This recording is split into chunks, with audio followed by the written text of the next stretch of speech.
want you to think about this question for just a second.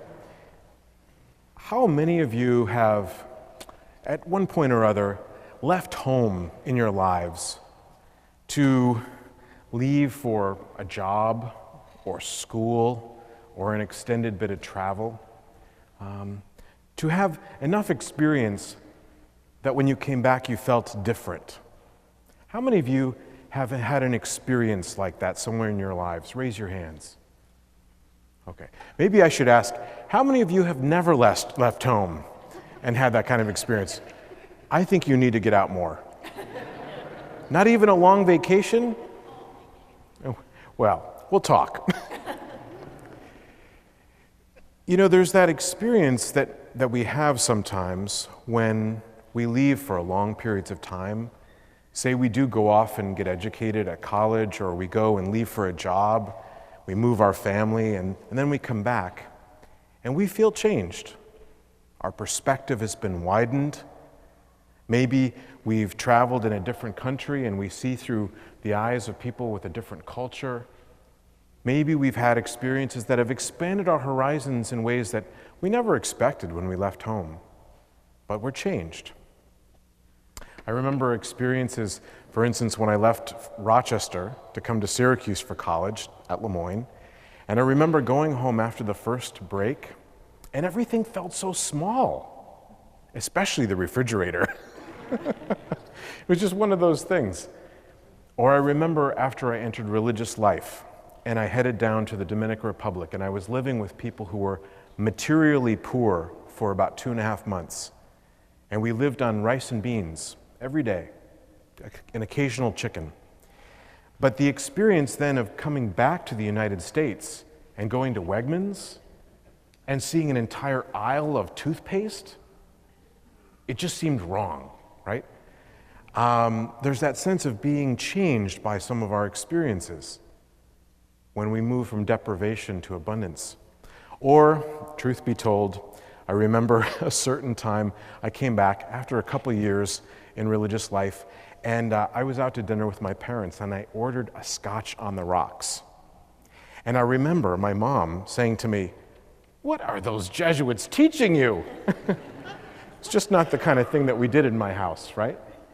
Who are you to become all sophisticated and worldly? I think I said something like, "Oh, it's an acquired taste." I'm sure that went over well. There's that sense when we leave and then come home again that we're welcomed.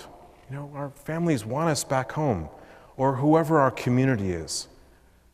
But they want us to leave our changes at the door, right? Because if we don't, there's something about our changes that might have implications for the people who are left behind. And nobody wants to feel less than. And nobody wants to feel like they have to change too now.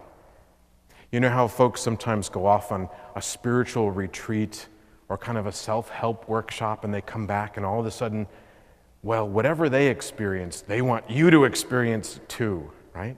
There's that sense of evangelical zeal. But that experience of feeling resistant to being changed by the one who's left and come back, that's the experience of Jesus. This is his hometown. This is a small town in an out-of-the-way part of the world where everybody knows each other. And we know the beauty of living in a small town where everybody knows each other, and certainly Syracuse is in some ways that. How many degrees of separation between us, right? People know each other. They know each other's stories. And there's beauty to that, because there's a kind of close-knit feel. But it can also mean that you feel like you're in a box, because everybody's pigeonholed you. They know you when you were so-and-so, and when you were this high, and you were, walking around without knowing what was what.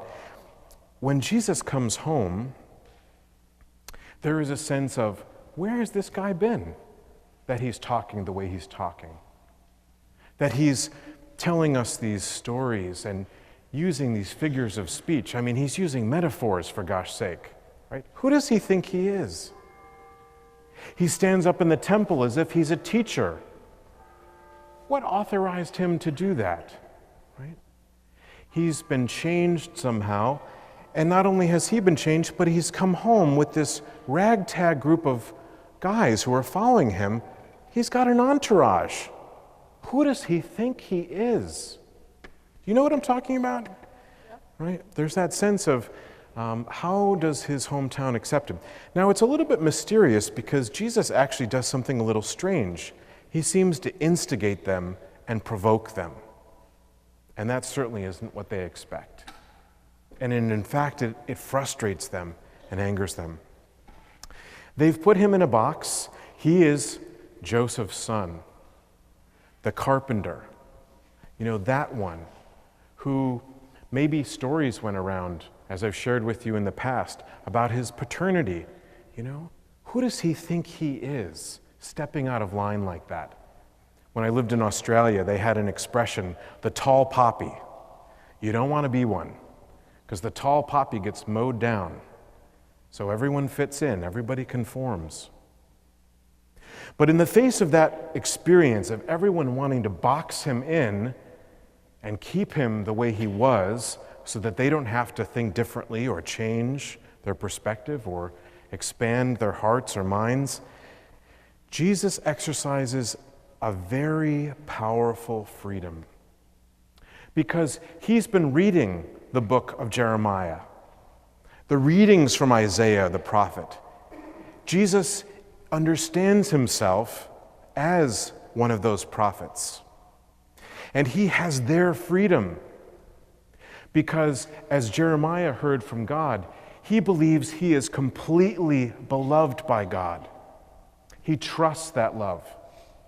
And in that trusting love and in that faithfulness of God, he finds freedom from fear, freedom from concern about what people think, freedom to upset people's expectations and to disappoint them when they put him in a box.